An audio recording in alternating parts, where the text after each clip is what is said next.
우리들의 첫 추수감사 예배에 하나님께서 주시는 말씀입니다. 신명기 26장 1절에서 11절까지의 말씀 보겠습니다.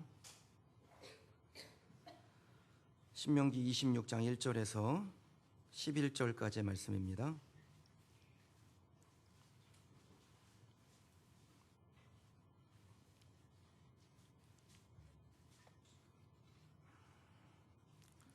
찾으신 줄 알고 제가 봉독하겠습니다. 신명기 26장 1절에서 11절입니다.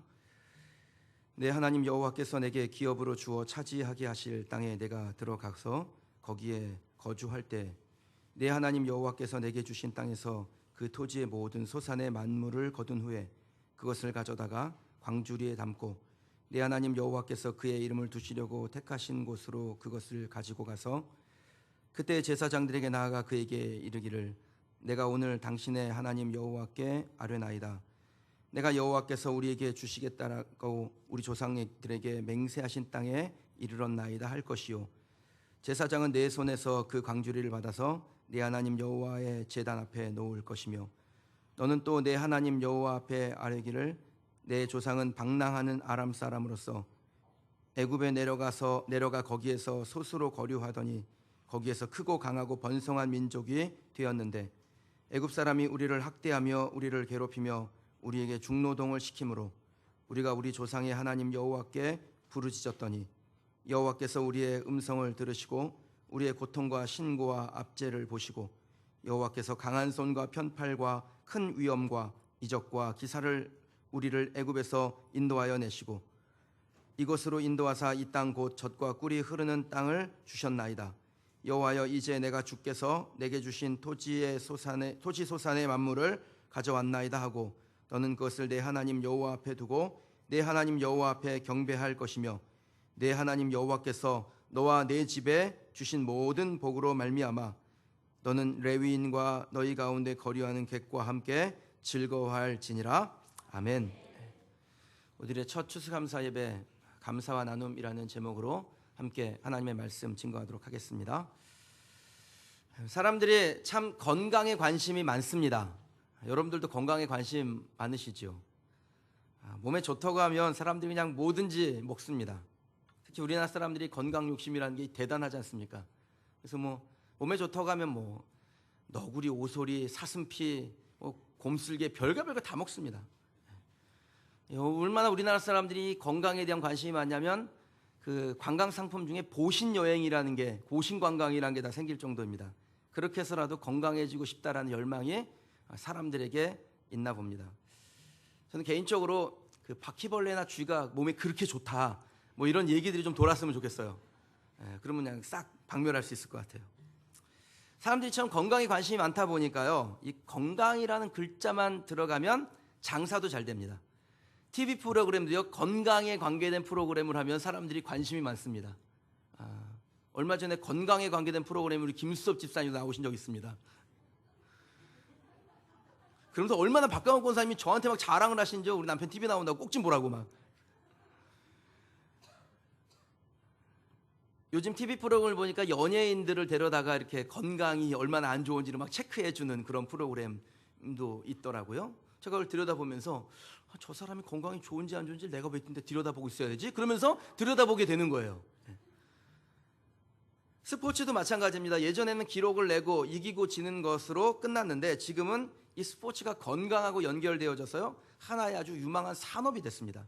제가 아는 한 형제가 있는데 진짜 생긴 게 너무 우락부락하게 생겼습니다. 그냥 쳐다보기만 해도 겁이 날 정도로 이렇게 생겼어요.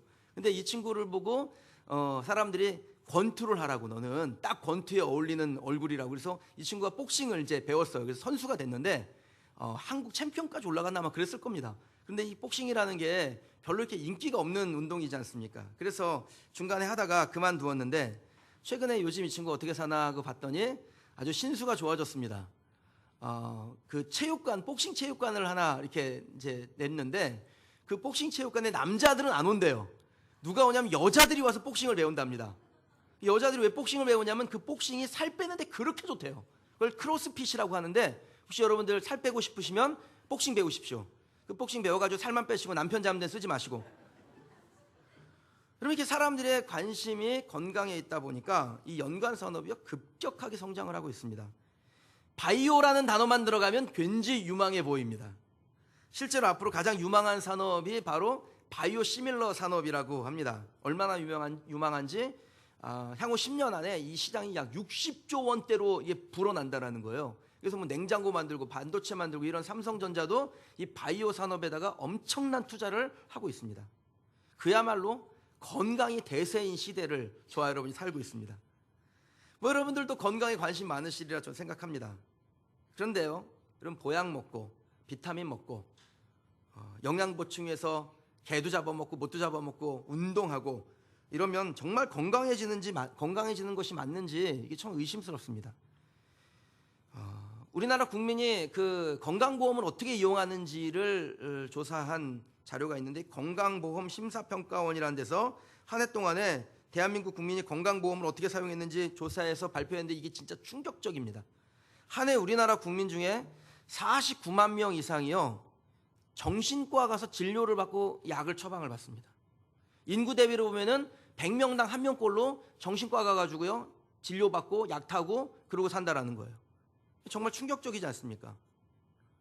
그렇게 건강을 외치지만 좋은 거 먹고 운동하는데도 불구하고 정신적으로 힘들고 그래서 약을 먹어야 될 만큼 정신과 상담을 받아야 될 만큼 그렇게 곤고한 상황에 있는 우울증 환자가 그냥 기하급수적으로 늘어난다니까 이게 기가 막힐 노릇입니다.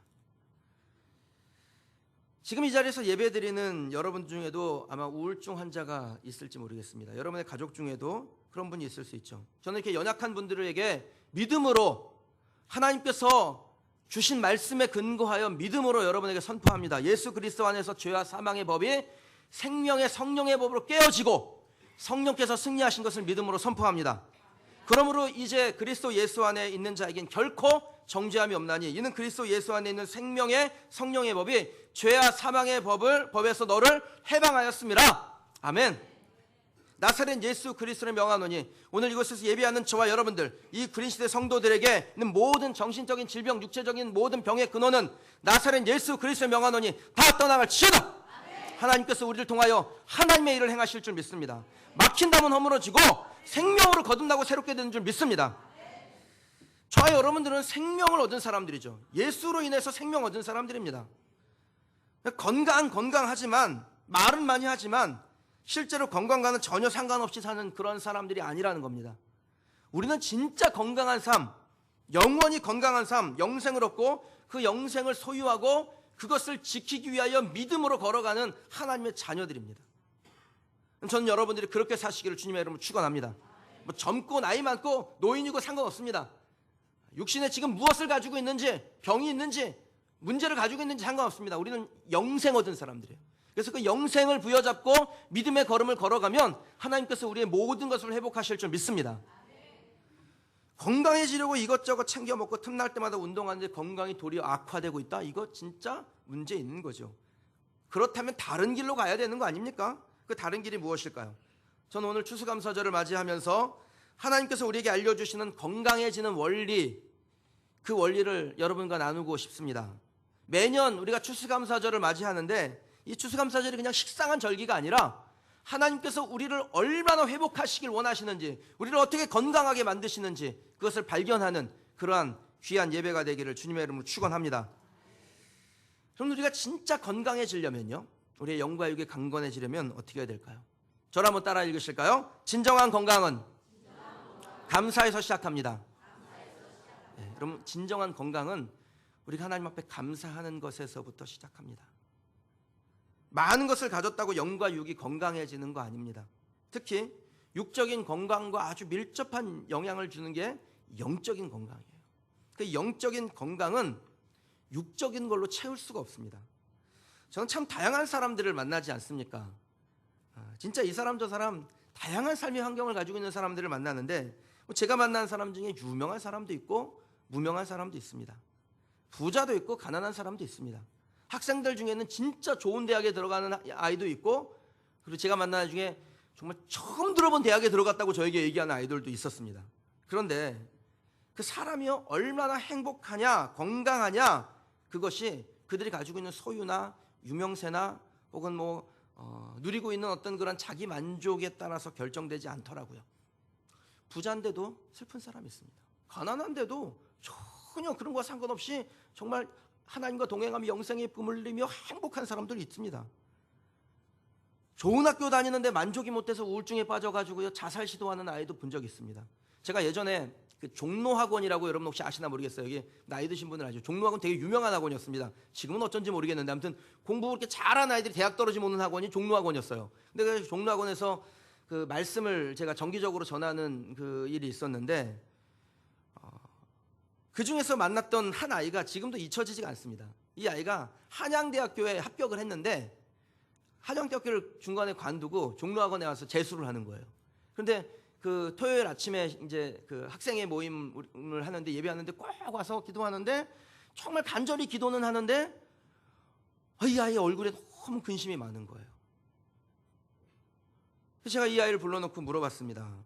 너 왜 이렇게 얼굴에 걱정이 많냐? 근심이 뭐냐? 그랬더니 이 아이가 하는 말이 자기는 서울대가 목표인데 서울대 못 들어갈 것 같아서 너무 걱정되고 근심이 된다라는 거예요. 그래서 제가 그랬죠. 아니 안 되면 공부하고 열심히 해서 안 되면 한양대 가면 되지. 한양대가 얼마나 좋은 학교입니까? 권병일 장로님 한양대가 얼마나 좋은 학교입니까? 한양대 교수신데 한양대 얼마나 좋은 학교예요. 한양대 가면 되지. 그랬더니 이 아이가 안 돼요. 저는 꼭 서울대 가야 돼요. 저 서울대 못 가면 저 못 살아요. 그러는 거예요. 이 상에서 제가 왜 그러냐고 물어봤는데 진짜 완전 공감을 했어요. 얘 아버지가 서울대학교 나와가지고 사업을 크게 하더라고요. 얘 어머니가 서울대 음대 교수예요. 얘 형이 서울대 법대 갔어요. 얘 누나가 서울대 작곡가 다녀요. 근데 쟤는 한양대 갔대요. 자기네 집에서 얘가 등신이래. 제가 공감을 조금 했습니다. 한양대가 얼마나 좋은 학교예요. 좋은 학교 가도 전혀 행복하지가 않은 거예요. 그래서 제가 이 아이에게 그때 이렇게 조언을 했습니다. 야, 조선시대 서울이 어디야? 한양이지. 그럼 너 한양대 갔으면 서울대 간 거야 안 간 거야? 생각을 바꿔봐. 세상이 달라지는 거야. 그런데 얘가 이 말이 위로가 안 돼요. 위로가. 여러분 제 곁에는요 진짜 듣도 보도 못한 대학에 간 아이도 있습니다. 근데 이 아이가 너무나 큰 꿈과 비전을 가지고 막 나에게 얘기를 하는데요. 정말 내가 믿음이 좋은 사람인데 그 아이를 들으면서 이게 되겠나 싶은 마음도 들 정도로 그렇게 꿈이 커요. 그래서 제가 막 축복했습니다. 넌 될 거야, 될 거야. 걱정하지 마, 될 거야. 이게 무엇을 의미할까요? 여러분 우리가 가진 것으로 행복과 기쁨이 결정되지 않는다라는 겁니다. 세상 사람들은 그냥 눈에 보이는 것이 자기를 만족하게 할 거라고 생각해요. 그리고 그것을 취하려고 합니다. 그러나 그런 것들로 채우면 육신은 조금 만족이 될지 모릅니다. 그러나 조만간 금방 쉽게 사라지고 영이 곤고해지는 것입니다. 돈 좀 벌면 이 질병만 좀 해결이 되면 내 남편이 마음만 좀 잡으면 내 자식이 이번에 대학만 딱 합격을 하면 문제가 해결될 거라고 생각을 하시죠. 그런데 그렇지가 않습니다. 뭔가 얻었다고 해결되는 것이 아닙니다. 해결은 눈에 보이는 물질적인 것으로 나오는 것이 아니라 우리의 마음에서 결정되는 줄 믿으시길 바랍니다. 내가 무엇을 얻든 그것에 대해서 감사하기로 우리의 마음의 결정을 딱 내릴 때 건강, 기쁨, 행복이 그때부터 시작이 되는 겁니다. 감사함으로 나아갈 때 행복은 시작되는 거예요. 기쁨은 시작되는 겁니다. 건강은 시작되는 것입니다. 왜 그런지 아세요? 이 감사가 우리의 마음과 생각을 다스리고 그 마음과 생각은 우리의 육의 세계를 지배하고 다스리기 때문에 그렇습니다. 빌립보서 4장 6절에서 7절 말씀에요. 아무것도 염려하지 말고 다만 모든 일에 기도와 간구로 너희 구할 것을 어떻게 해요? 감사함으로 하나님께 아뢰라. 그리하면 모든 지각에 뛰어나신 하나님의 평강이 그리스도 예수 안에서 무엇을 지키십니까? 너희 마음과 생각을 지키신다 그랬어요. 우리가 감사할 때 하나님께서 모든 지각, 모든 것을 다 알고 계신 그 하나님이 우리의 마음과 생각을 지키시는 거예요. 지배하시는 거예요. 통제하시는 겁니다. 그렇게 하나님께서 우리의 마음과 생각을 통제하시면 우리의 눈이 현실, 지금 상황만 바라보는 것이 아니라 우리의 미래, 앞으로 하나님께서 베풀어 주실 그 희망을 바라보는 눈으로 변하게 됩니다. 그럼 우리의 삶이 전체가 바뀌게 되는 거예요. 사랑하는 성도 여러분, 우리가 무엇을 그러면 감사할 수 있을까요? 뭐 좋은 것 얻어야, 그리고 남들한테 이야기할 만한 거리가 있어야 감사할 수 있는 겁니까? 오늘 본문은 어떻게 감사해야 할지, 무엇을 감사해야 할지 제대로 된 답을 우리에게 알려줍니다. 2절을 한번 같이 보시죠. 2절 말씀 같이 읽겠습니다. 내 하나님 여호와께서 내게 주신 땅에서 그 토지의 모든 소산의 만물을 거둔 후에 그것을 가져다가 광주리에 담고 내 하나님 여호와께서 그의 이름을 두시려고 택하신 곳으로 그것을 가지고 가서. 아멘. 그럼 토지의 모든 소산의 만물이라는 말이 나옵니다. 이스라엘 백성들이 아직 가나안에 들어가지 않은 상태였죠. 들어가기 전에 주신 말씀이 신명기입니다. 그 신명기 말씀에 하나님께서 너희가 이제 가나안 땅에 들어가게 될 건데 들어가서 거두는 첫 번째 토지의 소산, 이거를 하나님이 만물이라는 표현을 쓰셨어요. 근데 그 만물을 거두어 하나님께 가져오라. 너희가 그것을 가져와서 내게 감사하면 내가 그것을 통해서 기름 붓고 풍성하게 하고 하나님의 축복이 무엇인지를 보여주려. 이게 하나님의 약속입니다. 여러분 생각해 보십시오. 이스라엘 백성들이 그 가나안 땅에 들어가서 얻었던 첫 번째 소산, 한번 생각해 보세요. 제가 말씀을 드릴 테니까 그 첫 번째 소산이 좋았겠어요? 얼마나 좋았겠어요 그게요. 그럼 이스라엘 백성들에게 가나안 땅은 그야말로 생소한 땅이었습니다. 한 번도 가보지도 못한 땅이에요. 그거 가봤던 사람들은 다 죽었어요. 한 번도 가보지도 못한 사람이 그 땅에 가는 겁니다. 그냥 얘기만 듣던 그 땅으로. 기후가 어떤지도 모르고 그 땅이 얼마나 기름진지도 모르고 어떤 곡식이 그 땅에서 잘 자라는지도 모르고 도대체 수확량은 얼마나 나올지도 예측할 수 없는 전혀 정보를 가지지 못하고 그 땅으로 들어가는 것입니다. 게다가 이스라엘 백성들은 40년 동안 유목민 생활했습니다. 농사 지어본 적이 없는 다 초짜들이에요. 농사에는 초짜들이에요. 어떻게 짓는지도 몰라요. 그런 사람들이 농사지어 첫 수확물을 거둬봐야 뭐 얼마나 좋은 거 거두었겠습니까? 똑같은 밭이라도 그 밭을 잘 가꿀 수 있는 사람이 있고 경험이 없는 사람은 그 밭을 못 가꿉니다. 제가 전에 어떤 목사님하고 낚시를 한번 하자 그래서 낚시를 갔는데 그 목사님은 낚시를 너무 좋아하는 분이세요. 그러니까 한 틈만 나면 낚시해요. 근데 똑같은 바다에다 둘이 낚싯대를 집어넣는데 나는 계속 뽑아가지고 지렁이 달고 뽑아가지고 지렁이 달고 하는데 그분은 낚시를 기가 막히게 고기를 잡아 올리더라고요. 여러분 이런 거 아니에요? 이스라엘 백성들이 가나안 땅에 들어갔는데 이 땅이 그들에게 익숙하지 않은 땅이니까 농사를 지어본 적이 없으니까 토지의 소산이 안 좋아할 수밖에 없는 것은 당연한 겁니다. 분명히 그들도 수확한 것을 광주리에 담아놓고 절망했을 것입니다. 아니 그래 이런 거 어쩌고 그 고생을 하면서 우리가 여기에 왔던가 이런 한탄을 했을 수도 있습니다. 하지만 하나님께서 이스라엘 백성들에게 하시는 말씀은 뭡니까? 너희가 좋은 것을 얻든지 그렇지 못하든지 너희 만물 즉 너희가 그 땅에서 농사하여 얻은 첫 번째 수확물을 가지고 내게 오면 내가 그것을 기쁘게 받을 것이다. 하나님이 그 보잘것없는 것을 기쁘게 받아주신다라는 거예요. 그리고 그 만물의 정성을 하나님께서 받으시고 기름 부어주시고 복 주셔서 풍성하고 놀라운 것으로 갚아주시겠다라고 이스라엘 백성들에게 약속하시고 그 약속은 실제로 이스라엘 백성들의 인생 가운데 응답된 줄 믿으시길 주님의 이름으로 축원합니다. 허락하신 땅에서 축복과 형통이 무엇인지 이스라엘 백성들이 발견한 것입니다. 사랑하는 성도 여러분, 혹시 하나님께 받은 것이 참 보잘것없다라고 생각하십니까? 그래서 감사할 것도 없다고 생각하십니까? 근데 하나님은 그 보잘것없는 그것, 그 만물의 정성이 담긴 감사가 담긴 그냥 누리 눈엔 보잘것없어 보여도 그 감사가 담긴 그것 가지고 와서 하나님 앞에 예배하면 하나님께서 기적을 만드시겠다고 약속하십니다. 이스라엘 백성들에게 주신 약속의 말씀이 저와 여러분들에게 주신 약속의 말씀인 줄 믿으시기를 주님의 이름으로 축복합니다. 감사의 힘이라는 책을 쓴 데보라 노빌이라는 아주 유명한 그 TV 프로그램 그 진행자가 있는데요. 그가 그 책에서 이런 말을 합니다. 감사는 인생 전체를 바꿀 만한 강력한 힘이 있으며 각 개인이 지닌 잠재력을 끌어올리는 비밀의 열쇠입니다. 그래서 상황이 어떻든 감사하기 시작하면 0.3초 만에 기적은 시작되는 것입니다. 이런 고백을 해요. 정말 수없이 기적을 경험한 사람들을 인터뷰하고 만나면서 그들의 삶에 뭐가 있었냐를 보니까 항상 감사가 넘치더라는 거예요. 여러분 기적이 하나님을 믿으십니까? 하나님이 기적을 일으키신다고 확신하세요? 그렇다면 하나님 앞에 우리가 가진 것이 무엇인지에 관심 갖지 말고 그것에 복 주시고 변화시킬 하나님 앞에 감사하는 저와 여러분 되시길 주님의 이름으로 축복합니다. 그게 하나님을 움직이는 동기죠. 하나님을 일하시게 만드는 이유입니다. 우리가 감사하는 것입니다.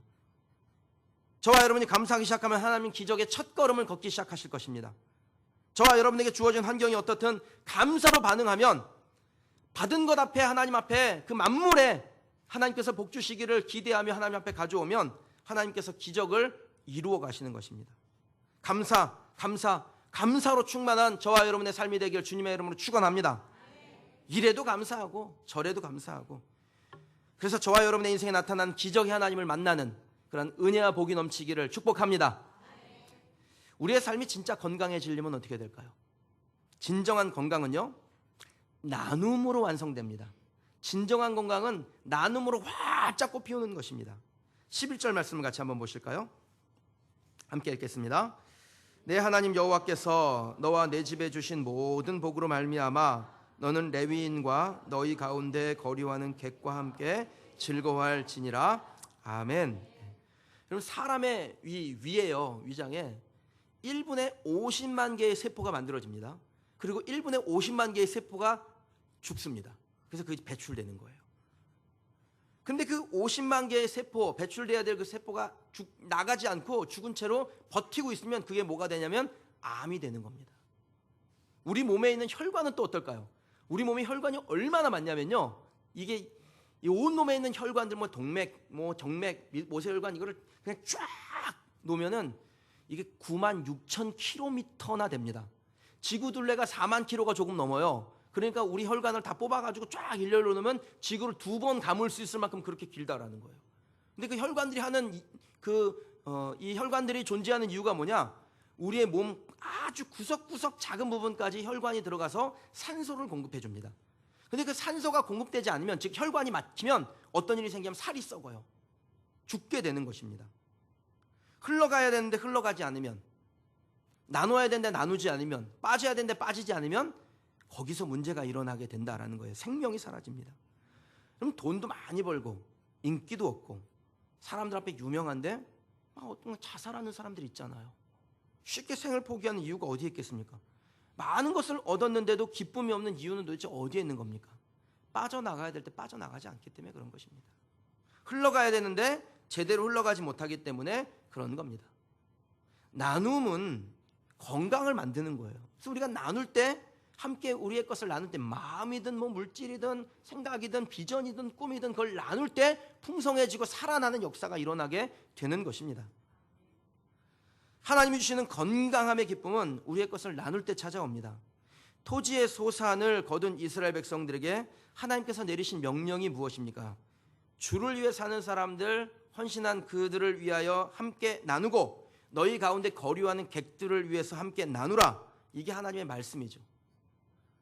우리 주변에 있는 그 약하고 소외된 사람들, 그 소수자들을 향하여 나누어 주라는 것입니다. 오늘 본문의 말씀에 보니까 너희가 애굽에서 학대받았던 소수자들이었다라는 것을 기억하라 라고 말씀하죠. 그때 하나님이 너희의 그 음성을 듣고 도움의 손길을 내민 것처럼 너희도 지금 사회적으로 소외되고 있는 자들을 향하여 도움의 손길을 내밀어라. 이것이 하나님께서 이스라엘 백성들에게 주신 말씀이고 우리에게 주신 말씀이라고 저는 믿습니다. 함께 거류하는 객들을 위해서 하나님이 주신 복을 나누어 주고 함께 즐거워하라는 것이 하나님의 말씀입니다. 수학에 기쁨이 있느냐? 그렇다면 레위인들, 주를 위해 사는 사람들과 함께 나누고 기뻐하라. 토지의 소산을 거두었느냐? 그럼 너희 가운데 거류하는 객들, 이방인들, 복음을 들어야 될 사람들을 위해서 그것을 함께 나누고 즐거워하라. 이게 하나님께서 우리에게 주신 말씀이라는 겁니다.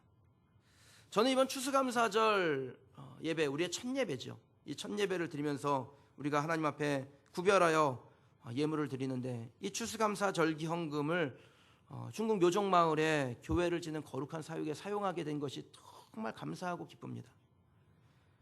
우리 교회를 더욱 건강하게 하는 일이 되리라 믿습니다. 그냥 통장에 쟁여두는 것이 아니라 그것을 교회가 필요한 이들에게 흘려보내고 거기서 그들도 예배하게 하고 그들을 하나님을 찬양하게 하고 그리고 그것에서 복음이 증거되어지게 하는 일에 우리 교회가 쓰임받게 되었기 때문에 우리 교회가 건강하게 되리라 믿습니다.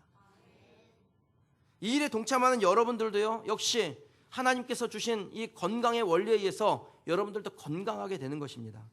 영적으로 건강하게 될 것이며 우리의 영이 건강하게 될 때 우리의 육의 세계가 바뀌어지는 그런 하나님의 놀라움 가운데 들어가게 될 줄 믿습니다.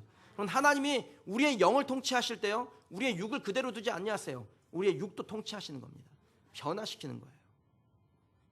마태복음 18장 18절 말씀해 보니까 진실로 너희에게 이르노니 무엇이든지 너희가 땅에서 매면 하늘에서도 매일 것이요 무엇이든지 땅에서 풀면 하늘에서도 풀리리라. 아멘. 영과 육은 연결되어 있습니다. 어디서든지 풀면 반대편에서 풀려지게 돼 있어요. 우리의 나눔이 묶여있는 것들을 풀어낼 겁니다. 그리고 결국은 그 풀어낼 때 요정마을 교회도 풀려질 거고 우리 교회도 풀려질 거고 하나님께서 허락하신 온 성도들의 삶이 풀려지게 될 줄 믿습니다. 전 특별히 우리의 성도들이 이 일에 믿음으로 동참했기 때문에 저와 여러분들에게 하나님께서 형통 주시기를 소망하며 기도할 겁니다. 하나님, 우리가 연초에 기도 제목을 내고 하나님 앞에 기도했죠. 하나님, 이 기도의 제목대로 하나님께서 우리의 삶을 풀어주시고, 하나님 지금 당장 막혀있는 것이 있습니까? 그 막혀있는 것을 하나님께서 뻥 뚫어주시옵소서. 깨끗하게 뚫어주시옵소서.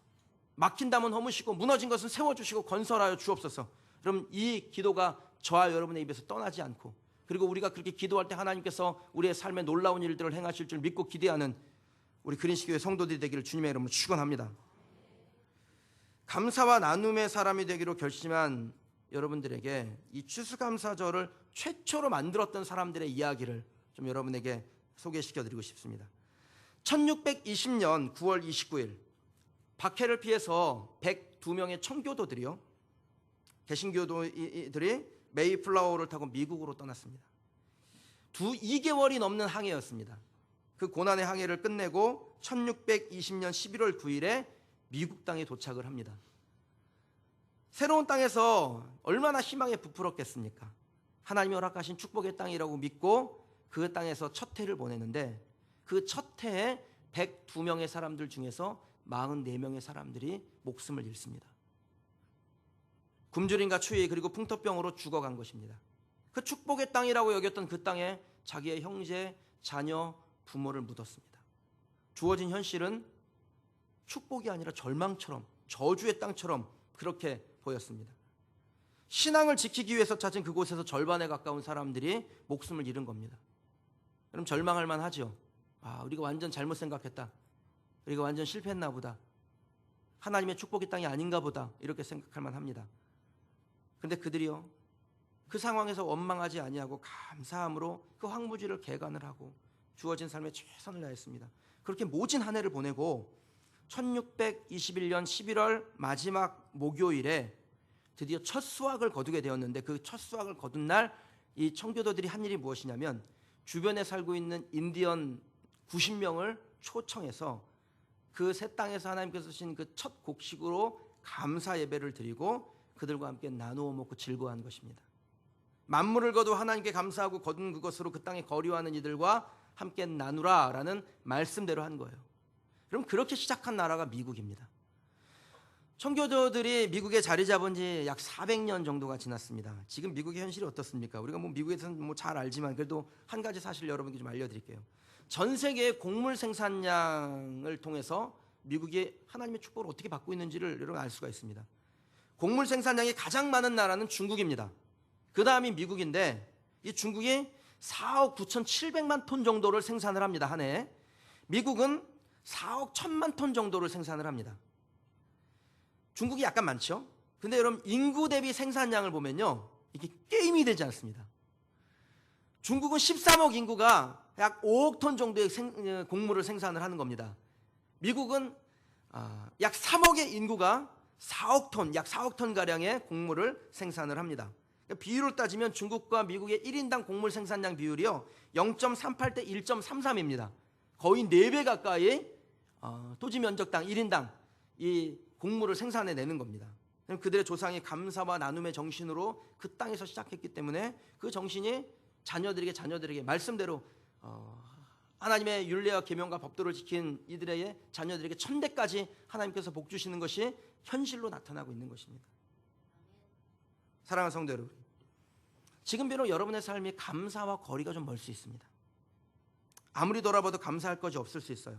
직장에서 쫓겨나고 자녀가 아파서 고통 가운데 있고 부모나 형제가 건강을 잃어 병상에 누워 계실 수 있습니다. 하지만 그때 우리가 해야 될 일은 뭘까요? 하나님을 믿는 겁니다. 우리의 고통에 함께 동참하시며 결국에는 우리에게 가장 좋은 것으로 주시는 하나님을 믿고 그 하나님 앞에 감사함으로 나가는 것입니다. 그리고 그렇게 감사함으로 나갈 때 하나님께서 우리의 삶을 변화시키는 첫걸음을 떼세요. 그리고 그 감사함으로 하나님 앞에 나갈 때 그거 정말 사람들이 보기에 보잘것없는 것이라 할지라도 그것을 하나님 앞에 드려 하나님께서 원하시는 곳으로 흘러가게 되면 하나님께서 우리의 삶에 하나님의 그 풍성함, 형통을 완성시켜 주세요. 꽃 피우게 하십니다. 슬픔 대신 희락을, 재 대신 화관을 주시는 하나님, 화가 변하여 복이 되게 하시는 하나님이 저와 여러분의 하나님이라는 것을 믿으시길 주님의 이름으로 축원합니다.